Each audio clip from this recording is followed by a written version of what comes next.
हाँ, जैसा कि आपने हर्ष बोला अभी कि अभी बहुत एक लंबी जर्नी है इंडिया के सामने, यस। अगर हम पॉवर्टी की बात करें, बट इसका मतलब ये नहीं है कि ये भी जो अचीवमेंट है ये कोई छोटा-मोटा है, जी। गिवन कि डेमोक्रेसी में और किस तरह से हमने इसको अचीव किया है इतने बड़े पॉपुलेशन के साथ।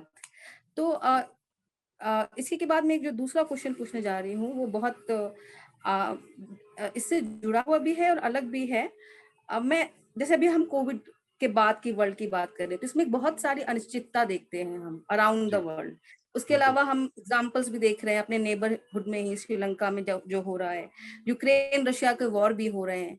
बट इतना सब कुछ हो रहा है, इतनी अनिश्चितता के बाद भी ऐसा लगता है कि आप बहुत ऑप्टिमिस्टिक हैं इंडियन इकोनॉमी को लेकर के। तो प्लीज आप एक्सप्लेन कीजिए हमारे रीडर को कि ऐसा क्यों है, ये ऑप्टिमिज्म क्यों है आपके अंदर, इसके रीजन क्या है। साथ में एक क्वेश्चन मैं और पूछूंगी, आपको क्या लगता है कि इंडिया कब तक $5 ट्रिलियन का इकोनॉमी हो जाएगा? जी, बहुत अच्छा सवाल है। मेरी तीसरी जो पुस्तक आ रही है, वो इसी प्रश्न के बारे में है। उस पुस्तक का नाम एटलीस्ट टेंटेटिवली मैंने ये लिखा है, long India.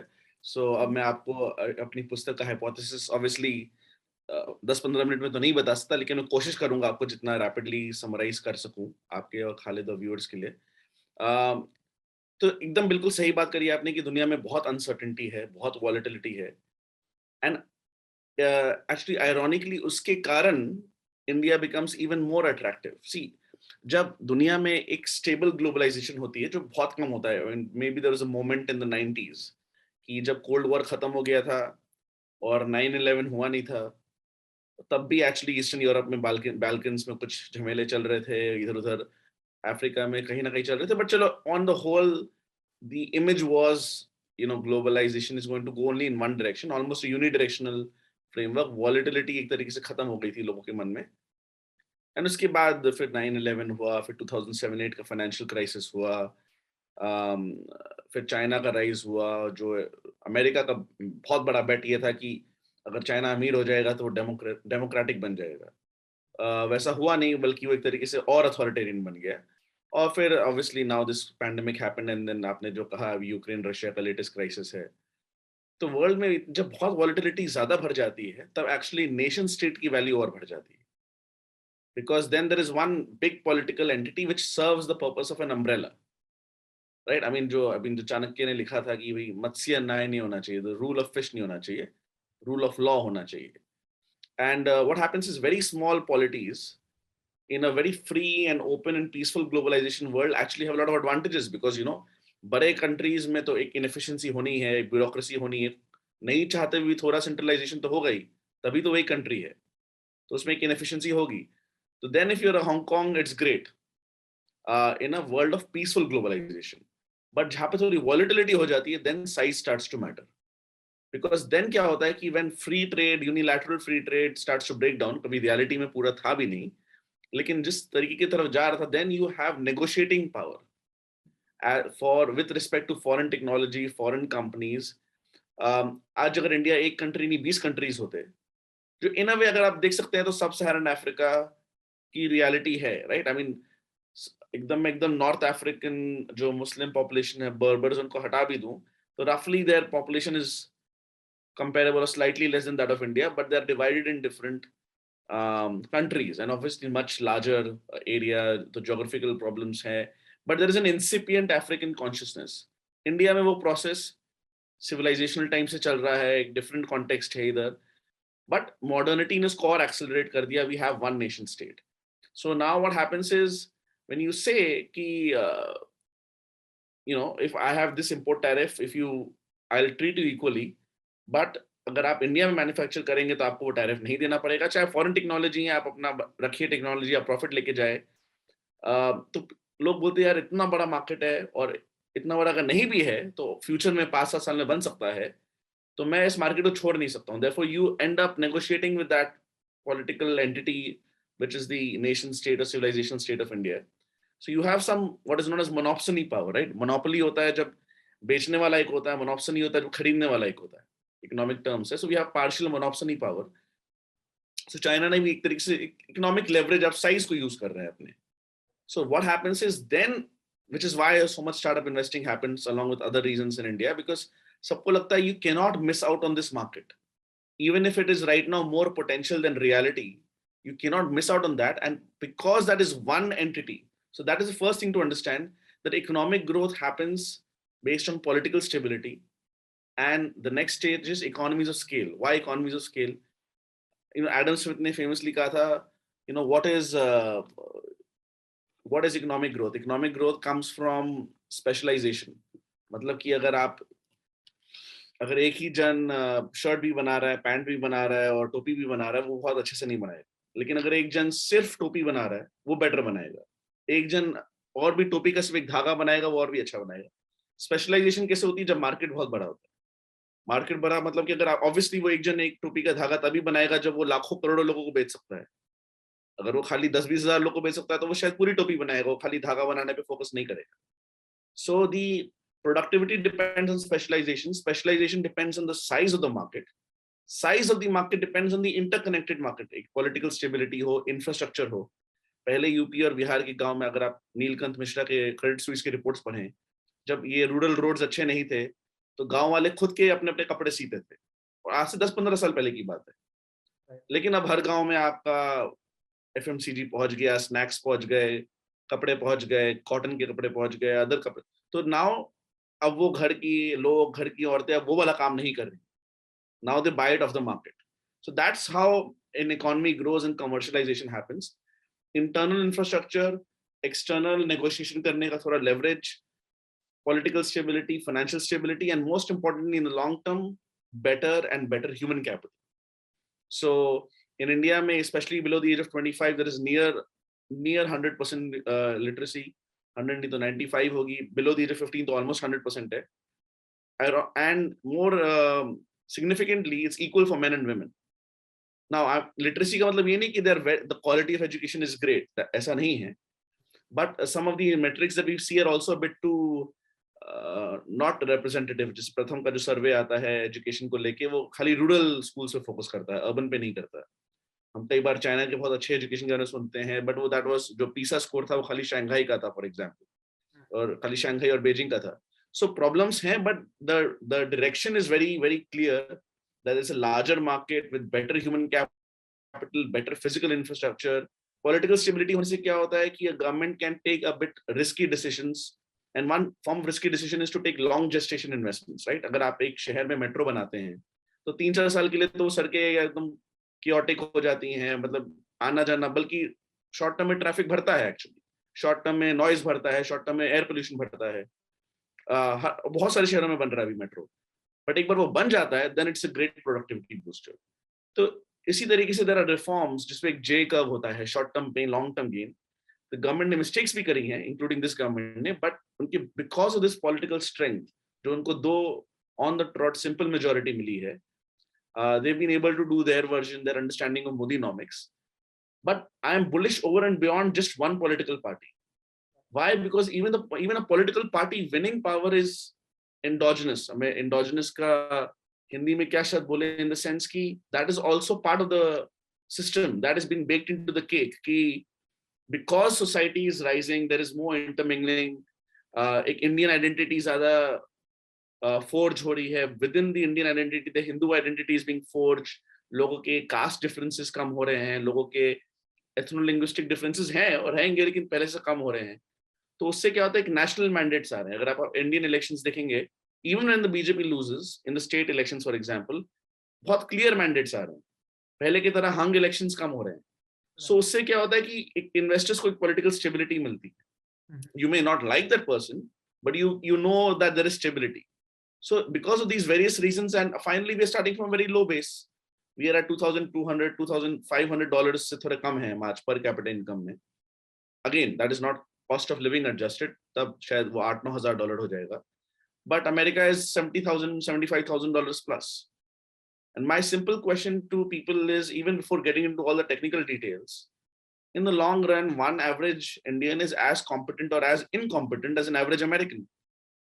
Having lived there, having worked there, having studied there, I don't think it's a hyperbole to make that statement. So, बाकी जगहों में democracy और institutions 200-300 साल से बन रहे थे. हमारा प्रोसेस चालू हुआ एक तरीके से 1947 में. उससे पहले भी कुछ ब्रिटिशर्स ने किया, फॉर ऑल देयर फॉल्ट्स. मैं ये नहीं बोलूंगा कि सब कुछ नेगेटिव था. और 1977 was a big test where our democracy survived. So the basic structure was, even though political stability तब जरूरी नहीं थी, but इंडिया डेमोक्रेसी रहेगी वो सर्वाइव हो गया. जैसे आज के दिन China had collective communist leadership for after Deng Xiaoping until Xi Jinping, कि एक unwritten rule था, कोई 2 terms से ज्यादा नहीं रहेगा. अब now that is gone out of the window and Xi Jinping is trying for a third term, trying to be president for life. So there is a big political risk on China's economic future, because that ultimately, what is democracy? Democracy means कि आप power transfer करो बिना एक दूसरे को मारे, right? That's ultimately the end goal of democracy. So China में वो नहीं है. और अभी रशिया इन्वेजन जो हुआ यूक्रेन का, रशिया ने जो यूक्रेन को इन्वेड किया, तो a lot of people got worried about geopolitical risk to the Chinese growth story. So there is no other large emerging markets जहाँ पे ये basic stability है जो आप कह रही हैं. श्रीलंका में प्रॉब्लम हो रहा है, पाकिस्तान में हो रहा है, तो जहाँ पे एक बड़ी स्टेबिलिटी है, जहाँ पे कोई मोटा पैसा लगा सकता है लंबे 10-20 साल के लिए, and therefore can take that calculated risk. And when all that happens together, एक रिफ्लेक्सिविटी हो जाती है. रिफ्लेक्सिविटी मतलब कि आप सोच रहे हैं, वो सोचने के कारण वो सच्चाई बन जाती है. तो आपने वो इतना सारा पैसा लगाया, कुछ पैसा वेस्ट हो सकता है, लाइक स्टार्टअप्स में obviously during the peak inflated valuation से लोग लगाते हैं एडटेक वेडटेक में, बट एक बेसिक इंफ्रास्ट्रक्चर तो बन गया उसका. आपके डिलीवरी बॉयज को जॉब्स मिल गई, उनका लॉजिस्टिक इकोसिस्टम बन गया. .com बबल में आपके सबमरीन, आपकी अंडर सी केबल्स बन गए इंटरनेट के. So all that is there. So and there is a massive entrepreneurship boom in India, right? I mean, आप culturally अगर बात करें, economically देख के, तो लोग बोल रहे हैं कि नहीं, कुछ करना चाहिए. Job is also fine, but maybe one phase of my career I want to try something out. If it works, great. Otherwise, I can always go back to the job. वो पहले का एक scarcity mindset पूरा नहीं गया, अभी भी है. जैसे यूपी बिहार में तो गवर्नमेंट जॉब्स को लेके अभी भी बहुत ज्यादा एक हवा है, and I don't blame them because their economic conditions different है. But if you've seen all over India and especially other parts of India, वो थोड़ा change होने लग गया. So imagine that huge numbers, and I mean India will have जो demographics की बात लोग बोलते हैं, India will जो 25, एक तरीके से 25 to 65 is the peak working age, right? I mean for blue collar jobs लोग 65 के पहले retire हो सकते हैं, but for consulting thinking kind of jobs so actually लोग 70s में भी आजकल काम कर रहे हैं. एंड 25 में इसलिए बोल रहा हूँ कि या तो कोई अपने हाई स्कूल या कॉलेज कंप्लीट कर रहा है. In the case of women they might get married and have the first और सेकंड चाइल्ड. तो रफली अगर उसकी हम बात करें, in Europe, even in America जहाँ पे इमिग्रेशन ज्यादा है, and definitely in China and Japan, वो नंबर्स कम हो रहे हैं. Definitely Europe, China, Japan, America में भी काइंड ऑफ फ्लैटिश. इंडिया में वो नंबर्स मैसिवली बढ़ रहे हैं. सो इंडिया में वो बेसिक जो डेमोग्राफिक विंडो है डिविडेंड का, वो अभी भी 20 साल दूर है in that sense. So we have put the right kind of foundations for that thing to work out. We can always improve, there's no doubt about that, but there is no other place where you have the skills, the employees in the pipeline, the basic talent, and all these capital infrastructure coming together.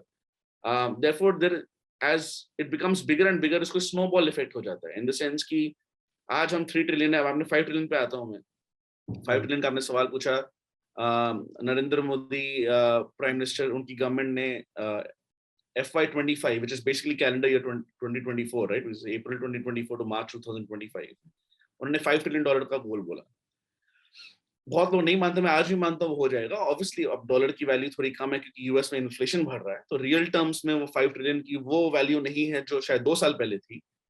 But of course pandemic was completely out of the blue and पूरी दुनिया को hurt हुआ है, सिर्फ not just India और America और any 1 or 2 countries. In fact China में अभी तक प्रॉब्लम चल रही है. So the interesting thing is that India right now in FY22 जो अभी मार्च में खत्म हुआ, हमारी I think 3.2 के आसपास trillion dollar economy. So in rupee terms 237 lakh crores is the latest estimate. तो अगर आप जो भी करेंसी रेट से अगर कन्वर्ट करें, that's around 3.15 3.2 if I'm not wrong. So हमें बेसिकली अब इधर से 50% का इंक्रीज करना है in 3 years. So 50% in 3 years means dollar terms में. सो आपकी एक रियल ग्रोथ होगी, मान लीजिए 8% की, मान लीजिए 5-6% की इन्फ्लेशन होगी. इन्फ्लेशन जो होता है CPI और WPI का एवरेज होता है, उसको डिफ्लेटर बोलते हैं टेक्निकली. तो 8% 6% और प्लस बिकॉज अमेरिका में इन्फ्लेशन हाई है एंड हम एक लो बेस से फास्ट ग्रो कर रहे हैं, तो रुपये की रियल वैल्यू बढ़ती है. तो बेसिकली अगर मैं सिंपल मैथ्स टर्म में बोलूं तो in the next few years रुपये जो हिस्टोरिकली डॉलर के खिलाफ डिप्रिशिएट करता आया है, कभी भी आज से 20 साल पहले 45, 47, 48 था, फिर 50s में रहने लगा, फिर 60s में रहने लगा, अभी 70s में है, वो we might be at a turning point. So that is one of my thesis, which is at variance with market consensus. Like market में लोग उसको बोलते कि नहीं वो भी 80s 90s में जाएगा ही जाएगा, हो सकता है। कुछ लोगों ने तो ये भी बोला कि 2025 तक 100 हो जाएगा। मैंने एक आर्टिकल लिखा कि there is no way, that तो I'm 100% sure it might touch 80s, but I'm actually thinking that it I would not be surprised if it does not even touch 80. होने को कुछ भी हो सकता है, there might be a short term global crisis and there might be some panic. So because of these multiple factors together, demographics, और मैं long term में अगर देखूं थोड़ा सा इसके बाहर देख के, तो इंडिया की बिगेस्ट मैक्रो वीकनेस क्या है कि हमें एनर्जी इंपोर्ट करते हैं। हम रॉ मटेरियल्स और नेचुरल रिसोर्सेज में रिलेटिवली वीक हैं, at least on a per capita basis. तो around 83 to 85% of a crude is imported for a consumption, right. I mean China भी बहुत इंपोर्ट करता है, बट दैट्स मोर लाइक 60%, और America का तो अब वो खुद प्रोड्यूस करने लग गया बहुत शेल के through. So now this electrification, EVs, green energy, clean energy revolution hai. And as Bill Gates once said, right, we always overestimate the change that will happen in 1 year, but we underestimate what will happen in 10 years. So मैं ये अगर अगले साल सब ठीक हो जाएगा ये नहीं बोल रहा हूँ मैं, but the trend is now towards already EV और hybrid two wheelers common हो गए हैं हमारे शहरों में। 3 wheelers ऑटो रिक्शा टाइप जो है वो ऑलरेडी बहुत सारे बैटरीज पे चल रहे हैं। 4 wheelers में भी कॉमन नहीं हुआ, वो हो जाएगा because you need a charging network. And then the last big wicket to fall would be the commercial trucks and etc. And as that happens, and as we have hydrogen energy for factories etc, a large part of this, because solar से आप जो ला सकते हो, जो wind से ला सकते हो, जो hydrogen से ला सकते हो, which means आपको foreign reserve नहीं लग रहा बाहर से कुछ खरीदने में, right? So that gets leads to a stronger rupee. That leads to more and more people buying bigger and more discretionary goods, cars, better homes, etc. So a lot of these things together, demographics, technology, political stability because of our democracy, and the overall trend of this civilization, because it's starting from a very low base as of now. So I would not say लोग 40-50 साल बाद पूछेंगे कि remember 1700s के पहले जो world की largest economies होती थी वो रफली इसलिए होती थी कि वो लार्जेस्ट पॉपुलेशंस थी। तो जो रिचेस्ट इकोनॉमी थी वो 30-40% रिचर होगा, अभी 30-40 टाइम्स रिचर है। So what will happen is, it might happen, that's one thesis को कन्वर्जेंस बोलते हैं। इट माइट हैपन दैट लोग बोलेंगे कि that was just a 200-300 year phenomenon where a sudden technological burst led to the European and their offshoots leading the world. Now that we are in a globalized world, at least in terms of information and data, and as बाकी world decolonise हुआ, उनमें education, human capital आया, basic state capacity धीरे धीरे आई, however imperfectly, people in 2050, 2060, 2070 might say, wasn't it obvious in retrospect that the world's largest economies will once again be the largest populations? Because now we all know that how to do the basic statecraft and governance, right? We're all learning from each other. Nobody's perfect. So I think that convergence, because of demographics, technology, human capital, political stability, is a very broad thesis. Uske andar bahut sare nuances hain. So 5 trillion is one benchmark. Mukesh Ambani has said 10 trillion by 2030. I have written a column earlier about 12 trillion by 2030. We don't have to like argue about the numbers, but just to kind of make a populist point, just to use a framework, I've said by 2047, we could be the world's largest economy. So right now, depending on how you count, we are 5th or 6th largest. Number 1 is America by 24-25 trillion dollars. China is around 17 trillion dollars, 17-18 trillion dollars. Number 3 is Japan, around 4.5-5 trillion dollars. Number 4 is Germany, around 4 trillion. Number 5 is us, now 3.2, and then say UK and France are also around 3.2, depending on euro, rupee or pound ka kya hota rehta hai, might be 3.1. But nobody is growing as fast as us right now. Even the Chinese have slowed down. So by 2025, we will not only be $5 trillion or more, we might also be the world's 3rd largest economy, having first gone past UK, France right now, Germany next year or next year, and uske turant baad Japan. And then uske baad basically just the 2 big economies of America and China will remain above us. And of course, if you count the European Union together, they are also quite big. If you count France, France, Germany separately, then they are smaller. So that's a broad overview how I look about it. You have to think in historical terms. You have to think in political terms, because economics, as a social economics, political economy कहते थे. Now अभी हुआ क्या कि academia में पिछले 30-40 साल में उसको बहुत मैथमेटिकल कर दिया. Mathematics is very important and useful, but ultimately it's not a physical science, or it's not physics or math. It is how humans react in a certain social context. जिसमें greed भी है, fear भी है, envy भी है, सब कुछ है.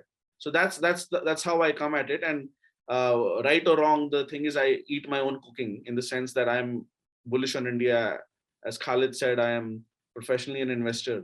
So if I'm wrong, it will show in my results, and if it is right, then it will show in my results as well, along with the rest of the country who is investing. So I'm very lucky to have this vantage point, to be born in this generation where we kind of see this transition. And मुझे बहुत बार लगता है we are so lucky in this generation in the sense कि जो previous generations थी उनमें भी जो बहुत लोग पढ़ाई में मेहनत करी, कोई और तरीके से मेहनत करी, बिजनेस में कोशिश करी, उनको बाहर जाना पड़ा देश के, क्योंकि इकोनॉमिक पॉलिसीज हमने ढंग से फॉलो नहीं करी.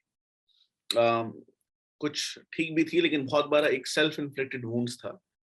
इन अ लार्जर कॉन्टेक्स्ट हम बोल सकते हैं कि ठीक है, आई मीन आपको बहुत in many ways after centuries you got back political power, so you had to make some mistakes because you were not used to governance and statecraft. You had kind of half forgotten, maybe at least at a national civilization level. Of course, there were very many good kings at a provincial level or at a princely state level.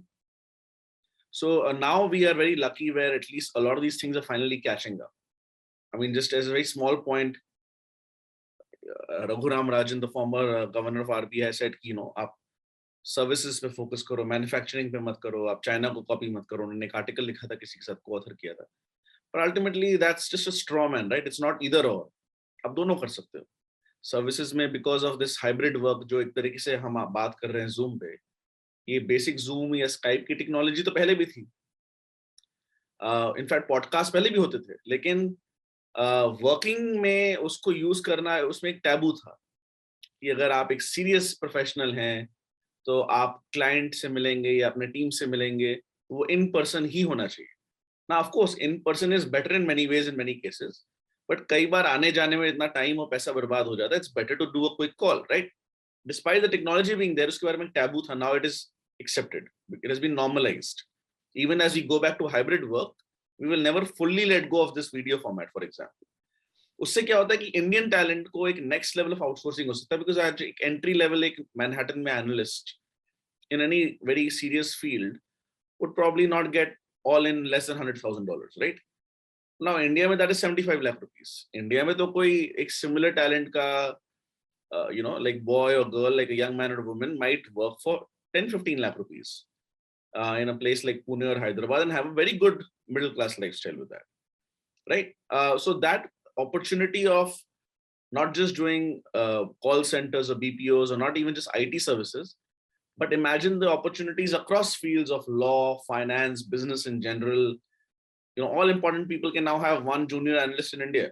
And in a way, that's why this global capability centers, GCCs जो बोलते हैं, कुछ लोग global in-house centers बोलते हैं, GICs, जो पुणे में, हैदराबाद में, बैंगलोर में इतना मशरूम कर रहे हैं, is because this massive demographic talent coming through in India, right? And they will be the ones who will rise up to be middle level managers in 10 years from now and start their own companies or work in Indian multinationals. So ultimately, that talent is there. The Indian mindset is very fundamentally flexible, is cosmopolitan, very comfortable with Indian languages, also comfortable with English. And that, of course, that is still a small educated elite, but that is becoming broader by day. And even the poor, the less fortunate, are now the younger generation, the younger cohorts are digital natives, right? सबके पास smartphone है, जिसके पास नहीं अगले 2 साल में आ जाएगा. So, they are in that sense, उसके कुछ downsides भी हैं, at an early age to be exposed, but by watching these OTT series, etc., there is a sense of aspirational value built up, जो पहले अपने एक छोटे शहर या गांव में limited था, which is also good and useful and beautiful, but उसके बाहर क्या था, आपको क्या सोच नहीं थी, या बहुत एक वाइड लेवल पे अंडरस्टैंडिंग थी. सो आई थिंक बहुत जल्दी एक साइकोलॉजिकल चेंज आ रहा है जो हम उसको नेसेसरली अप्रिशिएट नहीं कर पा रहे हैं. I mean, in many ways, Jio and other Indian companies led to such cheap data. उसका massive impact तो पिछले 3-4 साल में ही तो आया है. Maybe in the next, and that got accelerated under COVID, right? Now we imagine without this digital ecosystem, without Aadhaar, without UPI, without basic startups like Swiggy and Zomato, आप रोज नहीं खाते, अगर आप हफ्ते में एक बार ही बुला लिया इमरजेंसी के टाइम, पहले तो पॉसिबल नहीं था ना, लाइक पहले you go and find a hotel, call करो, कोई आए कोई नहीं आए. So the ease of living, while there is still some distance to go, is much higher than it was 5-7 years ago. I've lived in many other cities or countries outside India also, and especially on the financial side, the travel part, the transfer part is just very, very convenient. So that's those are some of the reasons. I'm sorry for giving a slightly long and meandering answer, Amna and Khalid, but which trying to just quickly summarize why I'm very bullish on India over and above general India का तो rise हो ही रहा है.